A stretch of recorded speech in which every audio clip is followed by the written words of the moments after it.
News: New Orleans Mayor LaToya Cantrell has pled not guilty in the federal case against her. In a jaw-dropping twist that has shaken the very core of City Hall, Mayor LaToya Cantrell, the first black woman ever elected to lead New Orleans, stood in a federal courtroom this morning under an 18-count indictment. Accused of conspiracy, wire fraud, obstruction of justice, and making false statements, she now faces up to 50 years behind bars if convicted on every count.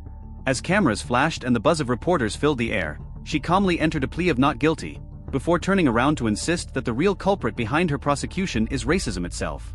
From the moment she stepped off the press conference stage and into the solemn marble of the U.S. District Courthouse, the spectacle was impossible to ignore. Sworn officers flanked her on either side while federal marshals stood guard inside the courtroom.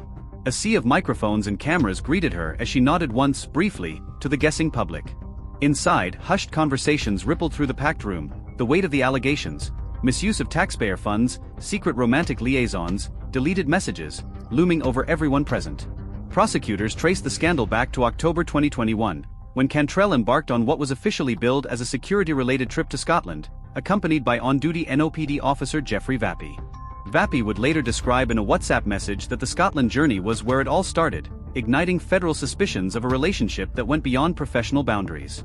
According to the indictment, this initial excursion was only the beginning of a 14-trip odyssey that would span Louisiana's borders, rack up more than $70,000 in travel expenses for Vappy alone, and lay the groundwork for charges of brazen corruption. Over the next year and a half, Cantrell and her bodyguard ventured to major U.S. cities: Los Angeles, San Francisco, Orlando, New York, and even returned to Europe and Martha's Vineyard, always on the public dime. Though city policy expressly forbids first-class airfare, the mayor's travel documents repeatedly show upgrades she later defended as a matter of safety for black women traveling alone. At the same time, Vappy was clocking extraordinary overtime, 15-hour days claimed on dates when Cantrell had no scheduled events, and 30 hours over a single weekend after a climate conference in San Francisco had concluded. In effect, taxpayers were footing the bill for private time in luxury seats and late-night red-eyes. While the travel charges alone would raise eyebrows, the centerpiece of the federal case is the trove of WhatsApp communications. More than 15,000 messages, photos, and audio clips exchanged over 8 months. Prosecutors allege that Cantrell and Vappy used the encrypted service to plot their next moves, delete incriminating texts, intimidate subordinates, and concoct false statements to hide the nature of their relationship.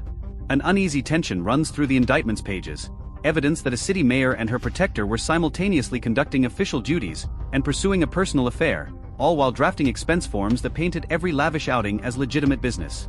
Perhaps most damning is a blunt warning from a Cantrell associate in April 2022: spending public funds and using public resources for your personal relationship is illegal.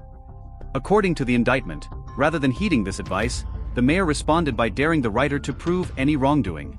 Federal agents say that by the time they began their grand jury investigation, they had already pieced together enough bank records, travel vouchers, overtime logs, and digital footprints to render denial futile.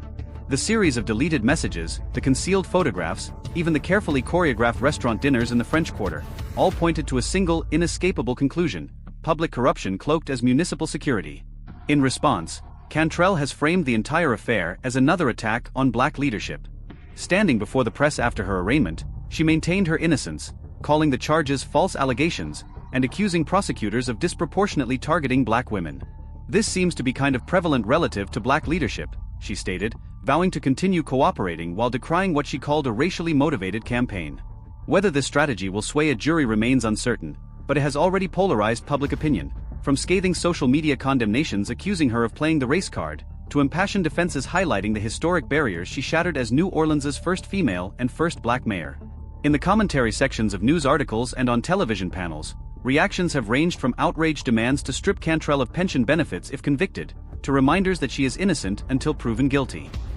Many critics point to a broader pattern of corruption in Democrat-run cities, while others caution against rushing to judgment until the courts have their say. Legal experts predict a protracted battle. Both sides will file motions over evidence admissibility, litigate the validity of WhatsApp messages obtained under subpoena, and debate whether first-class travel can legitimately be called necessary for official safety.